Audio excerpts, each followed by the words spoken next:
Hi there, it's Callum Smith. This is an extended interview with the Glasgow Clyde Fashion and Textiles first and second years, where me and my co-host Chloe ask them fashion-related questions such as where you can buy from that's sustainable and how to recycle clothing. I hope you enjoy it.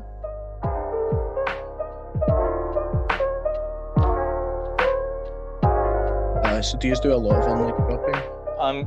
I'm Peter. I'm in my second year of fashion textiles at Glasgow Clyde College. And yeah, I'd say a fair amount, if not most of my shopping is done online. I don't think that necessarily means it's, unethical or that. I think there is a problem with online shopping in particular because of, the fast export of it. But I think oftentimes the best and most ethical stuff you can get can only be found online. So I'm Katrina McLean and I'm first year fashion tech. I wouldn't say I do like an excessive amount of online shopping because I'm not the biggest spender anyway, but I'd say I definitely look online a lot. But I'd say the majority of my shopping I do online because I don't live near a lot of shops, so I suppose it's just easier for me. Hi, I'm Zoe Bartlett, and I am first year textile fashion textile. No, I actually don't do a lot of online shopping, almost never. I would say my main reason is sizing and how the fabric feels. So for me, I'd rather go into a store, feel it, try it on, and make sure it fits, because to that, it's very important to me. And I'm probably a bit impatient with shipping, waiting for things to arrive, and then I am too terrified to send it back. So that would be why I don't do too much shopping online. With sites like TikTok and Instagram kind of in the mainstream now, the trend cycle for like fashions has been sped up to a kind of astronomical degree, which kind of further enforces unethical conditions for garment workers. What do you think we could do to combat this? I think that obviously with Instagram and TikTok, you're dead on. You like things just seem to come out drastically faster, obviously because it's a lot more widespread. But I also think that, like, especially with Instagram, like most of the clothing I get from like individual designers is off Instagram. So I think really the best thing that could be done in that social media sort of standpoint is for more ethical clothing to be further advertised. Because obviously, like, whenever you're seeing an advert clothing wise, like on TikTok and that, it's it's going to be like Shein or something like that. It's not going to be a more individual or a more even a bigger like ethical brand like Lucy and Yak. It's rare that you're going to see an advert from them. So I think the best thing that could happen, because with individual creators, you're not going to have individual creators suddenly go, oh, I'm going to be ethical for the sake of it, especially when you see these people with like 5 kilogram sheen holes in that are just like ridiculous. So I think if the actual brands were given, I don't know, some sort of funding maybe, or something of that sort to advertise themselves more and to advertise a more ethical lifestyle, I think that's the best solution in my opinion. Yeah, I would totally agree with you on that, Peter. I find it's a hit and miss with the Instagram because it is also the only place I ever see where more sustainable clothing is available, actually. I actually learned of so many more stores through that than ever, and even TikTok as well, actually. So I definitely maybe think that algorithm could do better with promoting smaller brands and company that are more able to offer more sustainable clothing, for sure. Yeah, I definitely think on TikTok as well, I've personally seen a lot of kind of creators or people doing kind of DIY type videos on how to create like trendy clothes yourself with things you've already got. So I think it's kind of, it is the root of the problem, but there's also a lot of things on it that are kind of solving that problem at the same time. Would you say it's hard to find like sustainable brands if you don't already know about them?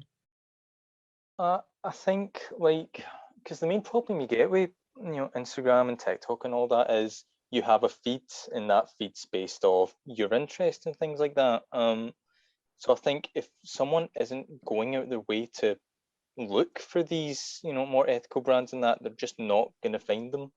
Like I know when I started using Instagram for shopping and for finding independent brands, it was a bit of a struggle at first. Like I think probably my gateway into that whole ethical shopping and Instagram and all that was through Lucy and Yak, and I can't even mind how I found out about them. So it's quite a problem where if you're not going out your way to look for it and digging quite deep to find it, it's quite tricky to get into the feed of ethical clothing and independent designers. I'd say for like in-person shopping as well, for more ethical brands or like second-hand shops and things like that, they're never really on the kind of main high streets, or like in Glasgow, it's not going to be on Buchanan Street or anything. So like if you don't live in Glasgow or explore Glasgow that much, you're not really just going to kind of stumble upon it as easily as like the kind of mainstream brands. Yeah, I think like your best shops for walking in would be a charity store actually, but even still they're not advertised as always ideal. Like I think charity stores have a lot of like taboos and things like that about wearing secondhand clothing, or that I don't know, you can't support or afford new clothing. So then the idea was, well, let's make it charitable, let's make it for like cancer and things like that, so people were more doing it for that rather than for sustainable fashion, really. So yeah, I think it is quite hard for people to wrap their heads around where to shop. I Yeah. and I think it's quite odd that there's quite a like people look down on secondhand clothes in charity shops and that, and I'm like, what's the point of that? Like, at least over the past year, I've like almost all my wardrobes been through Depop or through charity shops, and I'm getting things that are practically brand new at a cheaper cost, and I'm not funding like Nike and things like that. I'm just giving money to the guy who's originally bought it and decided, hey, I don't like this. So I really don't understand the whole derogatory look that people seem to have on charity shops and secondhand stores. It really kind of stuns me. Yeah, I think it also has to do with what we even think why charity stores are there. If you really think about it, we're always told if you have something that doesn't fit you don't want, there's someone else who needs it. Normally that someone else is presented poorer. They don't have it, That idea is how it's in our head. So then we see charity stores and we're like, oh, but that's not for me. I'm above that. Just the whole idea of how our top or our clothes even end up in a charity store, it's not working. It's not doing good for anybody or putting out the right idea. It's really just shifting responsibility of what we don't want. And we just hope that poor people can make use of it. So what do you think we can do as consumers to make our fashion choices more ethical and sustainable in the long term? I think like if we look at like the whole thing you were saying earlier with TikTok trends, people really nowadays have a habit of wearing something and putting it away. Like it's been a while since I've heard about it, but I mind like 2010s. There was a lot of celebrities that were bragging about, I only wear this once and I never wear the same outfit twice, and it's like that's just daft. There's no point to doing that. You're just wasting clothes and wasting people's hard-earned work. So I think really what could I think the thing we can do as consumers to increase the longevity of our clothes is to use things like secondhand stores and charity shops. If we decide, hey, I don't like this, or this isn't my style anymore, don't just chuck it away. Give it to someone who perhaps needs it more. Or if you're someone like us who are fashion students, I know that like in my family, there's a rule that you never chuck away a bit of clothes without handing it to me first, because I can always chop that up and use it in some way or another. So there's always a use for something, even if it's got holes in it, even if it's looking worn and run down, there's always a use for something. There's no reason people should be chucking away clothes. I also think kind of looking at what your clothes are made of is quite important, because I've heard recently kind of a lot about like microplastics, and when you wash your clothes, if it's made of like a plastic material, it's just going into the ecosystems, which is not great. So I think buying more natural materials is definitely better as well. So just like when you're buying your clothes, just have a look at what it's made of and things like that. Yeah, I definitely think taking care of your clothes is a big thing. I think we're so used to one small mark, one tear, that's it, it's gotta go. When that's not really the case. And like Peter was saying, I think the idea of how to reuse clothing, we just think, oh, it's a top, so we have to wear it as a top. And if you can't wear it as a top, then its life is done. And that's just not true. Especially since coming on this course, I've realized you can turn a top into yarn, like, which is fascinating to me. So yeah, I definitely think people need to think of better ways of reusing what they have, like being responsible for what you actually own, and whether or not how you can make use of it yourself. Also in my family, I have younger siblings, and yeah, when I wear something, they're like, I call dibs on that. That's mine, you don't want it.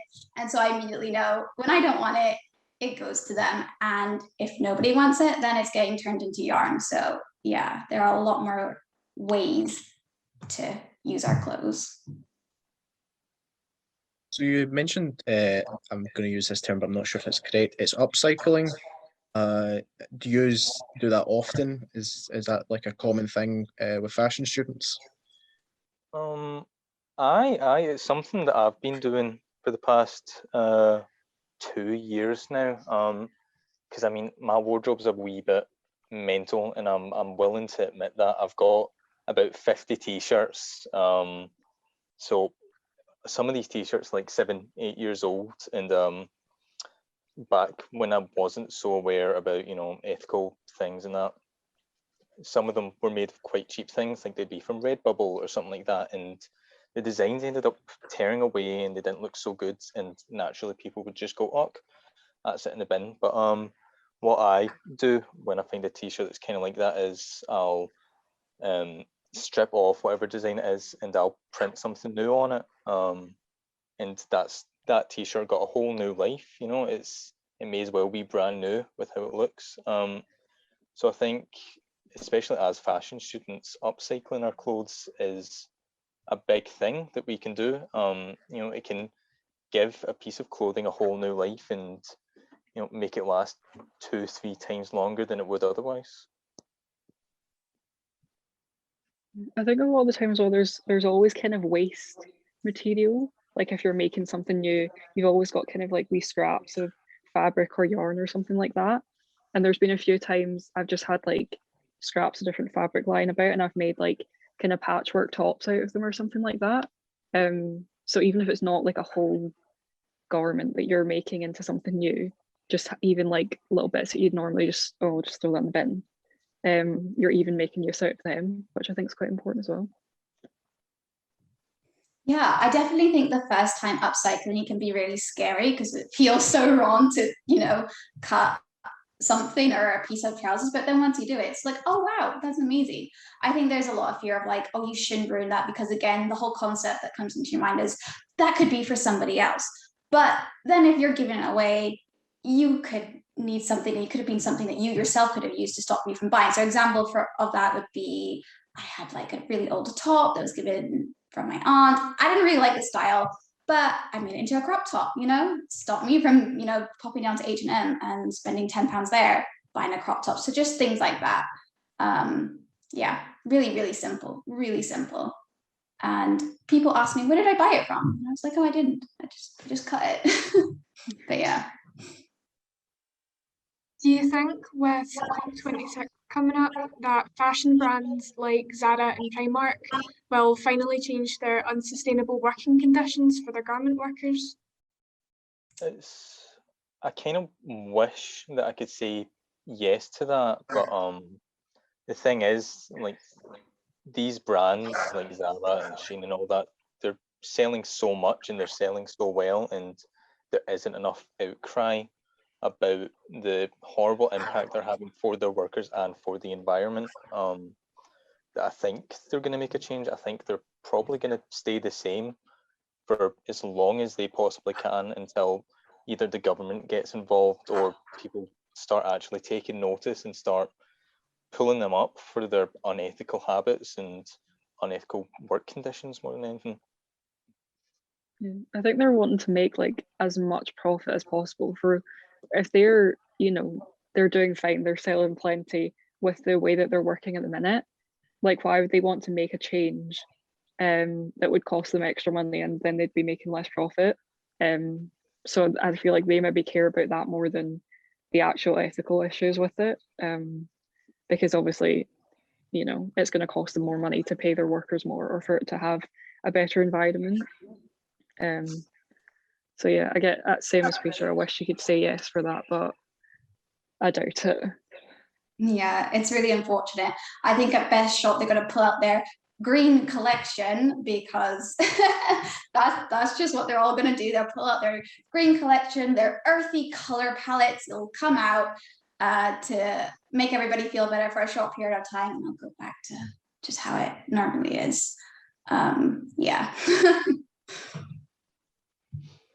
So how do you think that you can these brands to become more sustainable, or how do you think the fashion industry as a whole can become more sustainable?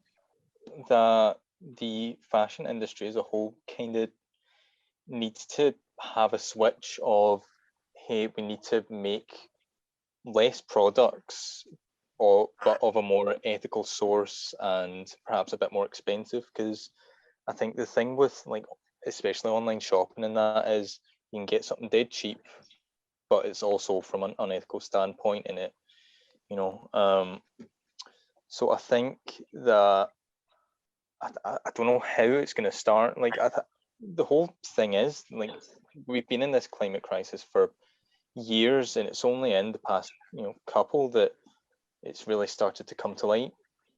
So I don't know if the government needs to make a change by saying, hey, companies, if you're going to sell in our country, you need to do X, Y, and Z, or if people need to stand up and say, hey, companies, you need to sort this out. Whatever it is, it's going to have to be quite large, and unfortunately I can't see the government making that sort of big change at the moment anyway. I think education is sorry. Oh no, sorry, go ahead. I think education is kind of a main part as well, because a lot of people genuinely don't know the impact that they're having by buying so much, and there's not going to be able to be an outcry if people don't even know what they're doing, and I feel like that's probably the only way that it would happen, is if the actual consumers I don't know, refuse to buy from a brand because of what they're doing, then they're kind of forced to make a change. But if people don't even know what's going on in the first place, that's never going to be able to happen. Yeah, exactly. That's such a great point about education, because the younger people and even kids in school now, they'll be the consumers for the next generation.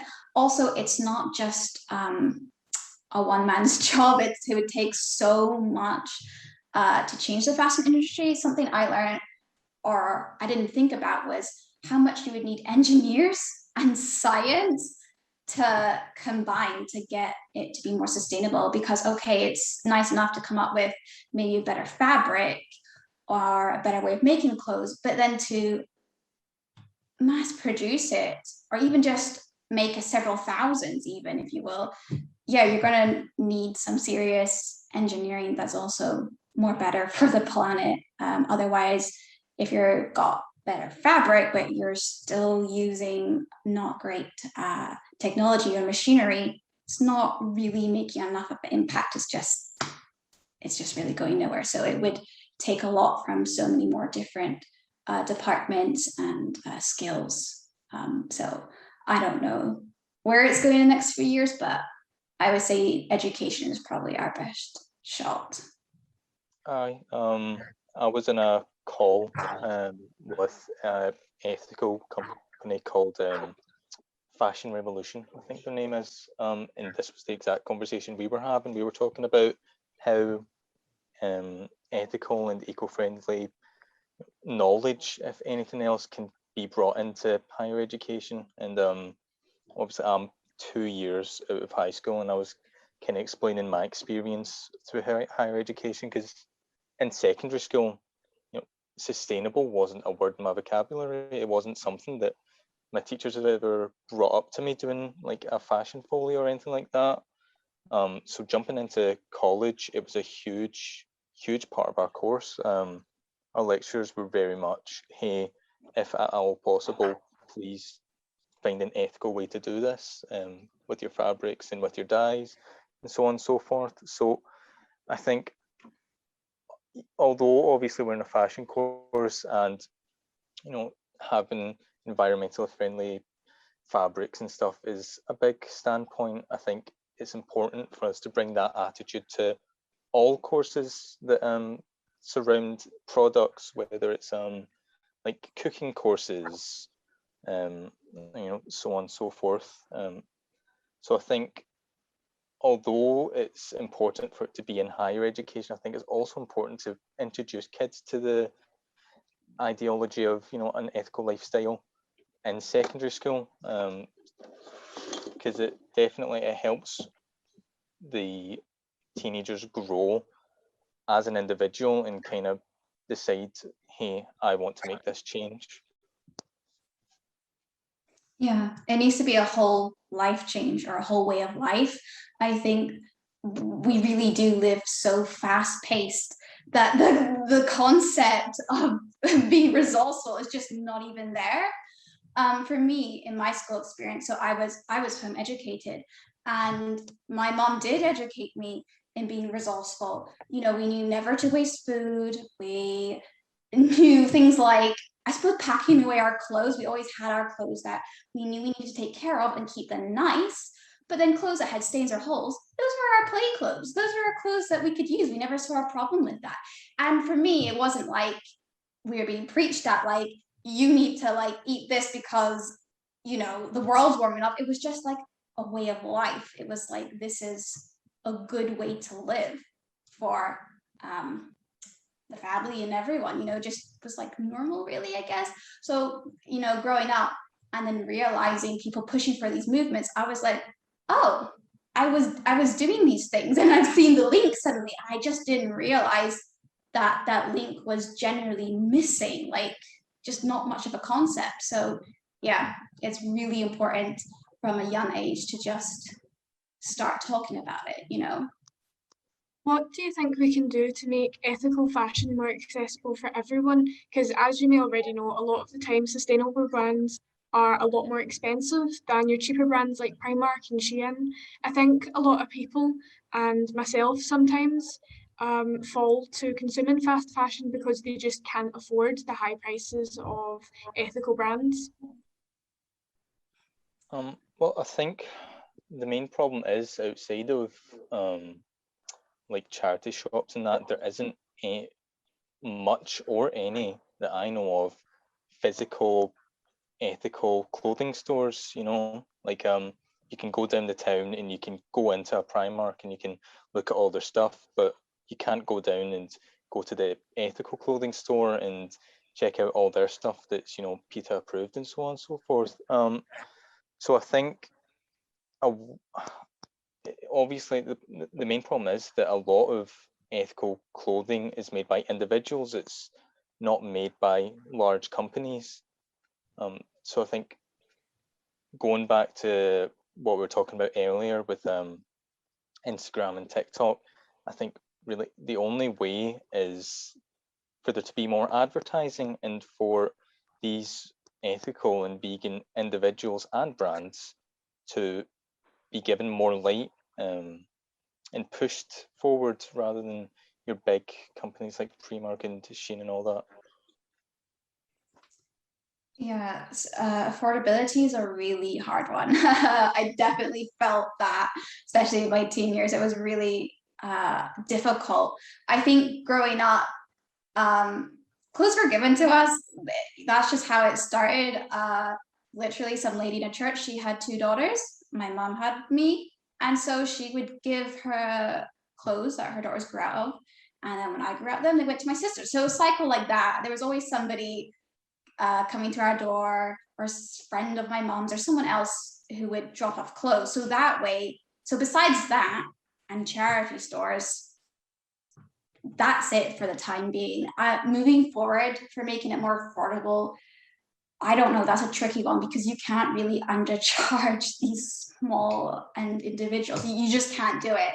I don't know if the government should offer discounts themselves, if that makes any sense, where the creator is still getting paid their full amount, but for maybe the government, I don't know, just offering some form of promotion to make it a bit more affordable. Otherwise, it's a tricky one. Yeah, I think it's difficult for any like small business to make it any cheaper, because like there's so much more time that goes into making things like that. But the only thing I could think of is maybe, rather than just changing the price of things, like to change the way that you spend a bit more. Because I know a lot of my friends, or people my age, like they'll go on ASOS and buy like 10 items, but you could buy like 2 things from a more sustainable brand that would last you twice as long as those 10 items, but it would cost the same amount of money. So I think rather than reducing the price, maybe just buying less and like of better quality things would probably be the easiest solution.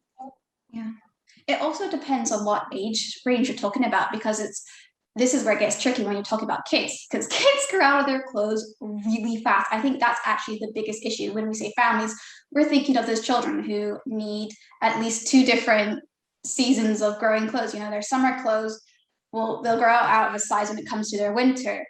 That is a really tricky one. And I think there was like this company in Germany that was having this sort of subscription thing where you would buy children's clothes, your kids would wear it, grow out, and you'd send it back.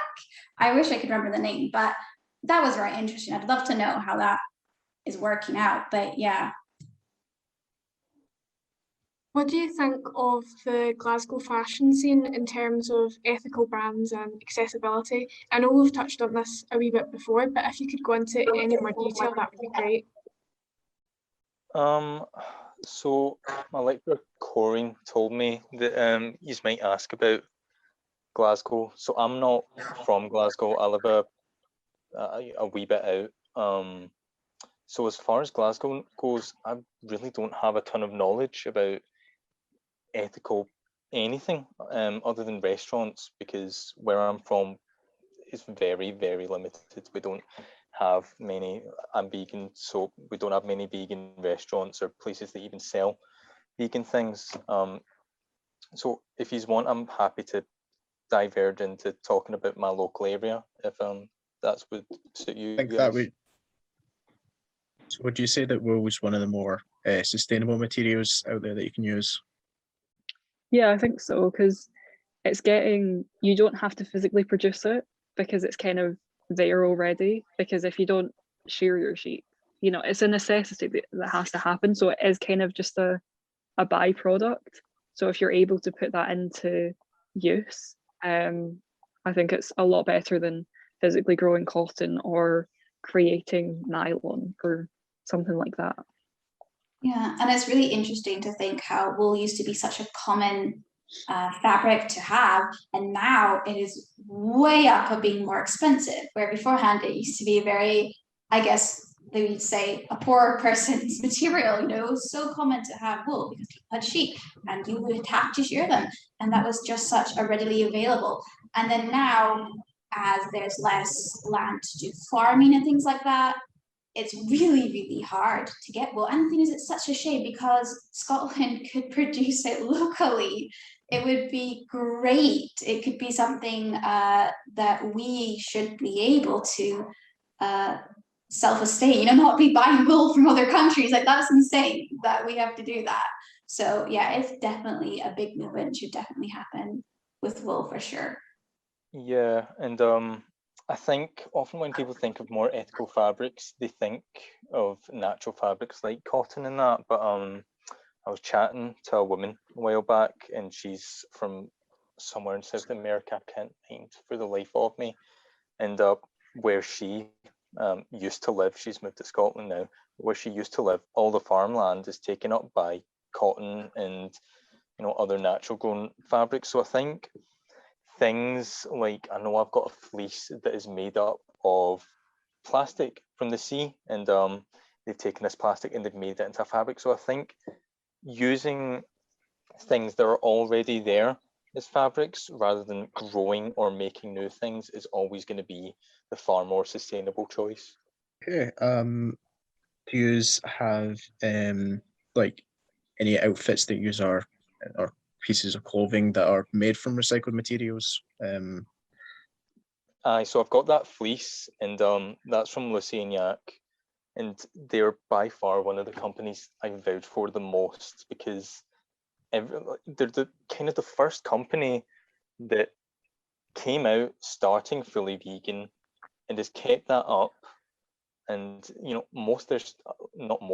all their stuff is made of ethical fabrics or recycled materials. So I've got quite a lot of things from them actually, and they're all obviously made of recycled or ethical fabrics. But also I know a couple good brands that upcycle things, and technically that's recycled because it's bringing light to a new or an old thing. So I think also there's some great companies out there that don't necessarily go out their way to recycle things like plastics and make them into fabrics, because that can be quite expensive, but they upcycle these old things and make them look brand new. Yeah, I don't think I have anything at the minute that's recycled. I had a fleece when I was younger, when I was like 7 or something. I think I got it from the factory shop, that was made of old plastic bottles. But I think finding things like that it's quite rare. I don't think I've ever just come across something like that. The only other thing I could think of, I think I saw an advert on Instagram for a brand that was making swimwear out of plastic bottles. I can't remember what the brand was, but that's the only time I've ever seen anything similar to that. I don't think it's really very common. Yeah, no, I think I only just have a few upcycled pieces really. And the interesting thing with making these out of plastic bottles, because at first, and I still think it is really great, but then people raise up the issue, oh, but putting it in the washing machine, then small particles are going to come up. And this is where I was saying that this is where you need the engineers to come in, and maybe even developing better washing machines, more sustainability in there, where there's something better to catch more of the plastic. Or should we be hand washing these items better? There's a bit more to it than just buying a sustainable piece of fabric. But yeah, I just currently have upcycle, and I would like to get from Yak's. Is that the name of that other brand? I think you talked about Peter. Yeah, I've seen them, and I would definitely like to buy from them when I need new clothes. Yeah. Do you have any brands that are like consistently in your wardrobe, such as Yak?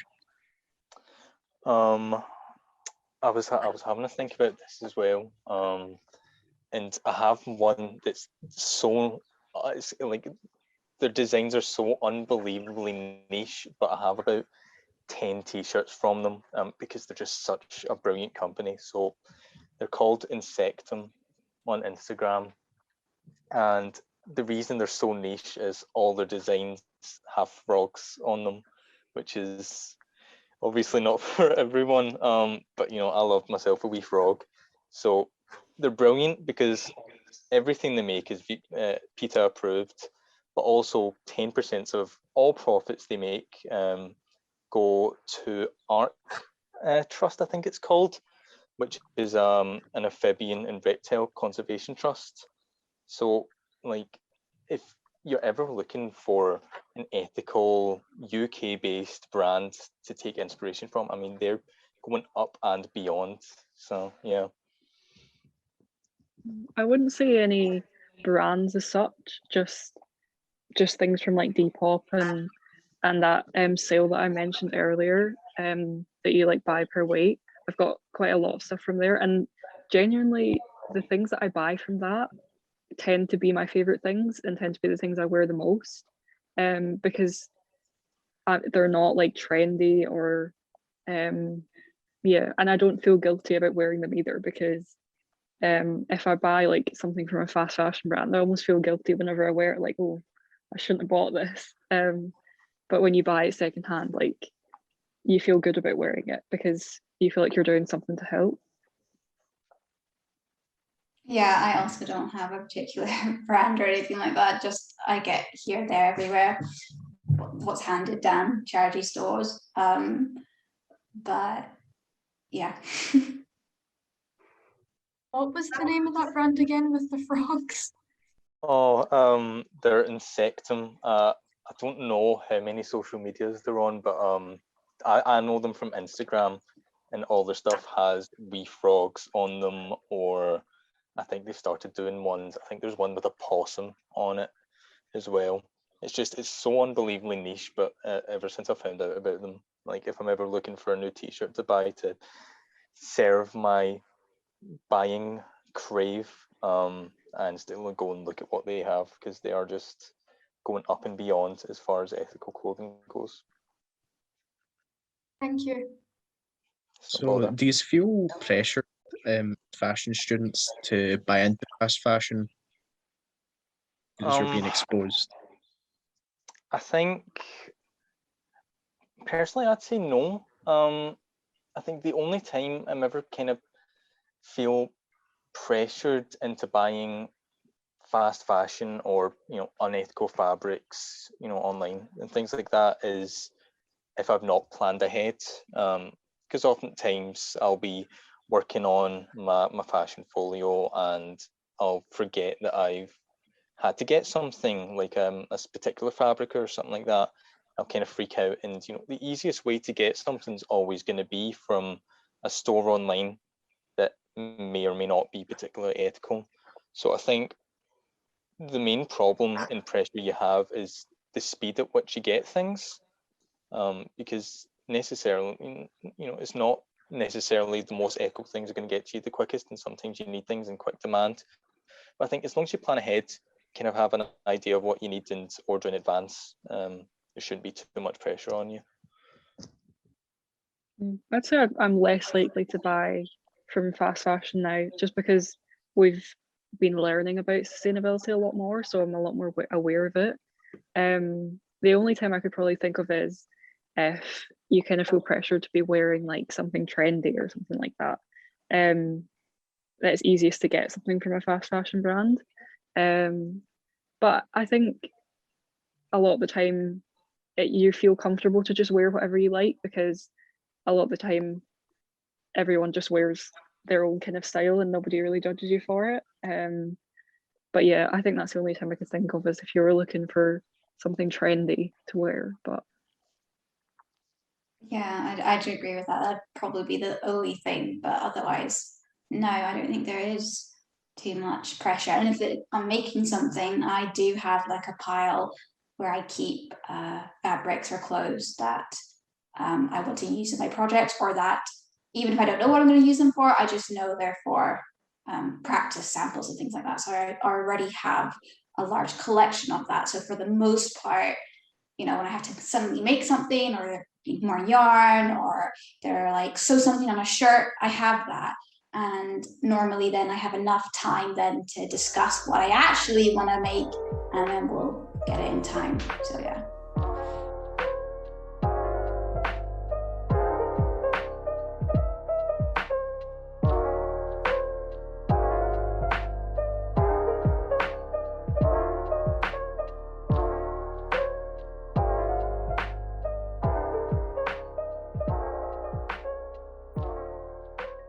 Hey, Callum here. Hope you found the extended interview entertaining and informative. Hope the rest of your day is great.